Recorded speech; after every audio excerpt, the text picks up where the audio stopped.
देख सकते हैं आप कितना ज़्यादा डिफरेंस देखने को मिल रहा है हमें। सब्सक्राइब कीजिए एएस यूनिवर्सल चैनल को और बेल आइकन को दबाइए इसी तरह की और टेक्निकल वीडियोस देखने के लिए। तो फ्रेंड्स, जब हमने आप लोगों के लिए MR 200 की वीडियो बनाई थी तो आप लोगों की बहुत ज़्यादा डिमांड आई थी MR 600 और MR 6400 की वीडियो लेके आइए। तो जैसे कि हम MR 600 की वीडियो पहले आप लोगों के लिए ला चुके हैं, तो उस वीडियो में आप लोगों की डिमांड आई थी कि MR 6400 का भी वीडियो लेके आइए। तो आज हम आपके लिए MR 6400 की वीडियो लेके आए हैं। और जो हमारा MR 6400 राउटर है ये काफ़ी ज़्यादा बजट फ्रेंडली राउटर है। तो आप लोगों में सबका बजट अलाउ नहीं करता है कि हम MR 200 या MR 600 राउटर लें।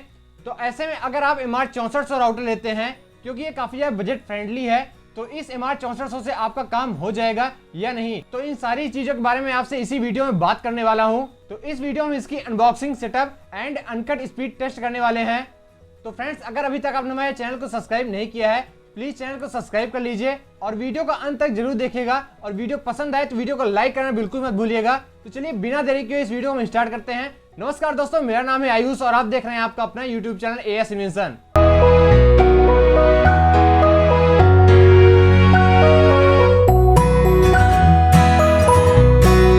तो ये हमारा TP-Link MR 6400 का बॉक्स है। अगर आप इसे परचेज करना चाहते हैं तो इसकी लिंक मैं आपको डिस्क्रिप्शन बॉक्स में दे दूंगा, वहां से आप इस राउटर को परचेज कर सकते हैं। तो चलिए जल्दी से इस राउटर को हम अनरैप कर लेते हैं। तो हर बार की तरह इस बार भी हम बॉक्स से ही स्टार्ट करते हैं। तो बॉक्स पे फ्रंट में ऊपर साइड आपको TP-Link की ब्रांडिंग दी गई है और उसके नीचे की तरफ आते हैं तो यहाँ पे आपको 300 Mbps wifi 4G LTE router लिखा हुआ देखने को मिल जाता है और उसी के नीचे इस राउटर का मॉडल नेम यानी कि TP-Link MR 6400 मेंशन किया गया है। और अगर आप नीचे की तरफ आते हैं तो यहाँ पे राउटर के कुछ फीचर्स के बारे में मेंशन किया गया है, जैसे कि 3G 4G compatible, 300 Mbps wireless speed, Qualcomm Snapdragon, और यहीं पे आपको ऊपर side world number 1 wifi provider की बैजिंग देखने को मिल जाती है। ये तो हो गई सारी फ्रंट की बात। अगर बॉक्स को हम साइड से देखते हैं तो यहाँ पे इस राउटर की outstanding compatibility and easy to setup के बारे में बताया गया है और बॉक्स के ऊपर साइड में आपको TP-Link की ब्रांडिंग दी गई है। और काफी अच्छी बात है, इस राउटर के साथ आपको 3 इयर्स की ब्रांड वारंटी मिल जाती है। और अगर बॉक्स के दूसरी साइड की बात करें तो यहाँ पे इस राउटर के स्पेसिफिकेशंस के बारे में बताया गया है, जिसके बारे में आपसे इसी वीडियो में आगे बात करने वाला हूँ। बॉक्स के बैक साइड में भी इसी राउटर के फीचर्स के बारे में जिक्र किया गया है, जैसे कि इसकी 150 Mbps download speed and 50 Mbps upload speed, 2.4 GHz technology. और काफी अच्छी बात है, इस राउटर के साथ आप 32 वायरलेस डिवाइस कनेक्ट कर सकते हैं। तो चलिए बिना देरी के इस बॉक्स को हम ओपन कर लेते हैं और देखते हैं राउटर के साथ क्या क्या देखने को मिलता है। तो बॉक्स में सबसे ऊपर राउटर रखा गया है और उसी के बगल उसका एडाप्टर मिल जाता है आपको। ये हमारा TP-Link MR 6400 का एडाप्टर है और एडाप्टर की वायर भी काफी ज्यादा लंबी है। अगर बगल में देखते हैं तो यहीं पे इसका डिटेचेबल एंटीना प्रोवाइड किया जा रहा है आपको। इस राउटर के साथ आपको टोटल 2 डिटेचेबल एंटीना प्रोवाइड किए जाते हैं। इसको साइड में रख के हम फोकस करते हैं अपने राउटर पे। तो ये हमारा काफी ज्यादा कॉम्पैक्ट साइज का राउटर है। राउटर के मिड में आपको TP-Link की ब्रांडिंग मिल जाती है और यहाँ पे आपको डिटेचेबल एंटीना को कनेक्ट करने के लिए पोर्ट दिया गया है और उसी बगल में आपको एडाप्टर को कनेक्ट करने का पोर्ट मिल जाता है। और यहाँ पे आपको टोटल 4 लैन पोर्ट भी प्रोवाइड किए जाते हैं और उसी के बगल में वाईफाई को ऑन ऑफ करने के लिए स्विच दी गई है और उसी के नीचे आपको रीसेट करने के लिए भी स्विच मिल जाती है और यहीं पे आपको सिम इंसर्ट करने का भी स्पेस दिया गया है और राइट साइड में आपको सेकंड डिटेचेबल एंटीना को कनेक्ट करने का पोर्ट मिल जाता है। राउटर में नीचे साइड आपको राउटर का मॉडल नेम, IMEI नंबर और यहीं पे इसका पासवर्ड ही मिल जाता है आपको। बॉक्स में राउटर के नीचे आपको राउटर का यूजर मैनुअल गाइड दी गई है, इसे आप एक बार केयरफुली रीड कर लीजिएगा और कुछ इसके साथ डॉक्यूमेंटेशन मिल जाते हैं और यहीं पे आपको एक छोटी सी इथरनेट केबल भी प्रोवाइड की जा रही है। तो चलिए अब राउटर की डिटेचेबल एंटीना को हम राउटर से कनेक्ट कर लेते हैं। इसे कनेक्ट करना काफी ज्यादा सिंपल है। सिंपली आपको इसे राउटर के डिटेचेबल एंटीना पोर्ट में टाइट कर देना है। यहाँ पे ध्यान रखने वाली बात यह है कि डिटेचेबल एंटीना को आपको हमेशा अपवर्ड डायरेक्शन में ही रखना है। कुछ इसी तरह से आपको इसके सेकंड डिटेचेबल एंटीना को भी कनेक्ट कर लेना है। तो अभी इसके दोनों ही डिटेचेबल एंटीना राउटर से कनेक्ट हो चुके हैं। अब राउटर को पावर सप्लाई देने के लिए हम इसके एडाप्टर को भी कनेक्ट कर लेते हैं। TP-Link के सारे ही राउटर का सेटअप काफी ज्यादा इजी एंड सिंपल होता है। तो चलिए इसका हम सेटअप भी कर लेते हैं। अब तो यहाँ पे आप चेक कर लीजिए, ये हमारा TP-Link MR 6400 राउटर है। अब हम इसमें सिम भी इंसर्ट कर लेते हैं। तो इस राउटर में हम एयरटेल का सिम यूज करने वाले हैं। आने वाले वीडियोस में मैं आपको एक्सटर्नल एंटीना से भी इसकी स्पीड टेस्ट कराने वाला हूं, तो उसके लिए अपने चैनल को सब्सक्राइब कर लीजिए, जिससे कि इस राउटर से जुड़ी हुई और भी इन्फॉर्मेशन आपको मिलती रहे। तो चलिए बिना देरी के इसका सेटअप कंप्लीट करते हैं। सबसे पहले तो अभी हमने राउटर में सिम को इंसर्ट कर दिया है। जैसे हम राउटर की पावर सप्लाई को ऑन करते हैं तो एक बार इसके सारे ही इंडिकेटर एक साथ ब्लिंक होते हैं। यहाँ पे थोड़ा सा टाइम लगता है राउटर को इंटरनेट से कनेक्ट होने में, हम थोड़ा सा वेट कर लेते हैं। जैसे ही हमारा राउटर इंटरनेट से कनेक्ट हो जाता है तो हमें अपने लैपटॉप को या फिर जिससे भी आप राउटर का सेटअप कर रहे हैं उस डिवाइस को राउटर से कनेक्ट कर लेना है। राउटर से कनेक्ट करने के लिए इसका पासवर्ड राउटर के पीछे साइड दिया गया है। राउटर से कनेक्ट करने के बाद आपको राउटर का कॉन्फ़िगरेशन पेज ओपन कर लेना है। कॉन्फ़िगरेशन पेज ओपन करने के लिए URL है 192.168.1.1। यहाँ पे हमारा लैपटॉप एक बार डिस्कनेक्ट हो गया है, फिर से हम राउटर से कनेक्ट कर लेते हैं। URL पेज ओपन करते ही सबसे पहला ऑप्शन आपको पासवर्ड इंटर करने का आता है। यहाँ अपने अकॉर्डिंग कोई पासवर्ड आप इंटर कर सकते हैं, वही आपके राउटर के कॉन्फ़िगरेशन पेज का पासवर्ड हो जाएगा। पासवर्ड इंटर करने के बाद आपको लेट्स गेट स्टार्टेड पर क्लिक कर देना है। नेक्स्ट सेटअप हमारा टाइम जोन का है। हमारा टाइम जोन इंडिया है तो हम इंडिया सिलेक्ट कर रहे हैं। आपका जो होगा वो अपने अकॉर्डिंग आप यहाँ पे सिलेक्ट कर लीजिएगा। टाइम जोन सिलेक्ट करने के बाद आपको सिंपली नेक्स्ट पर क्लिक कर देना है। अगले सेटअप में हमें कोई भी चेंज नहीं करना है, जैसे है वैसे रहने देना है। इस राउटर में आपको ओनली 2.4 गीगाहर्ट्ज की टेक्नोलॉजी प्रोवाइड की जाती है, जिसकी वजह से यहाँ पे आपको स्मार्ट कनेक्ट का ऑप्शन देखने को नहीं मिलता है, जो कि MR200 और MR600 में आपको देखने को मिला था। अगर आपने अभी MR200 और MR600 की वीडियो नहीं देखा है तो उसकी लिंक मैं आपको डिस्क्रिप्शन बॉक्स में दे दूंगा, वहां से आप उस वीडियो को देख सकते हैं। इस सेटअप में भी हमें नेक्स्ट पर क्लिक कर देना है।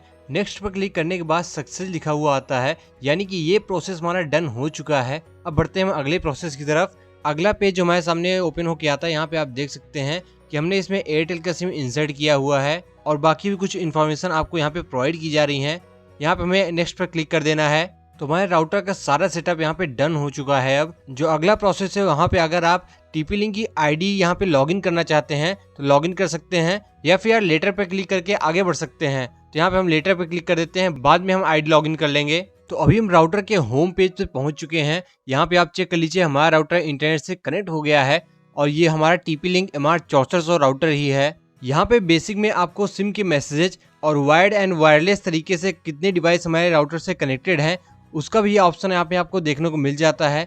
अगर आप किसी भी डिवाइस को ब्लॉक करना चाहते हैं तो वो भी यहाँ से आप कर सकते हैं, और राउटर का मॉडल नेम भी यहाँ पे आपको शो होता हुआ दिख जाएगा। और नीचे कुछ बेसिक इन्फॉर्मेशन दी गई हैं, जैसे कि अभी आपके राउटर में कौन सा सिम इंसर्ट है। अगर आप इसमें बैंड लॉकिंग करना चाहते हैं तो आपको एडवांस में जाना है। एडवांस में नेटवर्क सेटिंग में जाना है। नेटवर्क सेटिंग में इंटरनेट पे जाना है। इंटरनेट पे अंदर आपको यहाँ पे मैनुअल एंड ऑटोमेटिक दोनों का ऑप्शन मिल जाता है। अगर आपको मैनुअली बैंड लॉकिंग करनी है तो आप वो भी कर सकते हैं। अगर आपको ऑटो पे रखना है तो वो भी आप सिलेक्ट कर सकते हैं, जो कि काफ़ी अच्छी बात है। तो अब हमें किसी भी कस्टम फर्मवेयर की ज़रूरत नहीं पड़ेगी। अब हम बैंड लॉकिंग इसके मेन फर्मवेयर से ही कर पाएंगे। तो चलिए अब हम आपको TP-Link MR6400 की स्पीड भी टेस्ट करके दिखा देते हैं। स्पीड टेस्टिंग के लिए हम ओकला का यूज करने वाले हैं, और हाँ उसके साथ मैं आपको इसके स्टेटस में जाके ये भी चेक कर देता हूँ कि कौन से बैंड से अभी हमारा राउटर कनेक्टेड है। तभी देख लीजिए यहाँ पे अभी हमारा सिम बैंड 40 से कनेक्टेड है। चलिए पहले हम बैंड 40 की स्पीड चेक कर लेते हैं।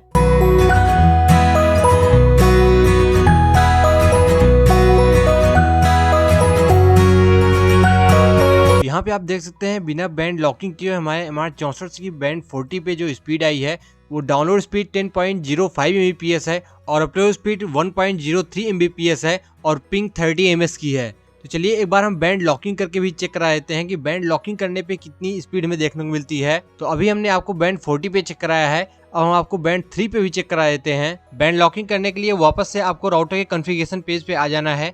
यहाँ पे आपको नेटवर्क सेटिंग में जाना है। इंटरनेट पे आपको यहाँ पे ऑटो और मैनुअल का ऑप्शन मिलता है। यहाँ पे आपको मैनुअल सेलेक्ट कर लेना है और आपको जिस बैंड पे सिलेक्ट करना है, यानी कि जिस बैंड पे आपको लॉक करना है उसको आपको सिलेक्ट कर लेना है, और बाकी जितने बैंड सिलेक्ट होंगे उन्हें आपको अनसिलेक्ट कर देना है। तो अभी हमारा राउटर बैंड 3 से कनेक्ट हो चुका है। एक बार मैं आपको वापस से स्टेटस में जाकर चेक करा देता हूँ कि अभी हमारा सिम किस बैंड से कनेक्टेड है। तो यहाँ पे आप चेक कर लीजिए हमारा अभी सिम बैंड 3 से ही कनेक्टेड है।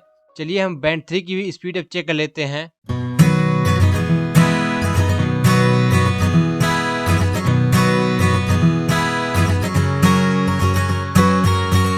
माफ़ कीजिएगा, यहाँ पे टेस्टिंग के टाइम पे हमारा लैपटॉप राउटर से डिस्कनेक्ट हो चुका है। एक बार फिर से हम लैपटॉप को राउटर से कनेक्ट कर लेते हैं और राउटर कॉन्फ़िगरेशन पेज में आपको जाकर मैं चेक भी करा देता हूँ कि अभी हमारा लैपटॉप MR6400 से ही कनेक्ट है, और एडवांस सेटिंग में भी आप चेक लीजिए कि अभी हमारा सिम बैंड 3 से ही कनेक्टेड है। तो चलिए अब हम इसकी बैंड 3 पे स्पीड टेस्ट कर लेते हैं।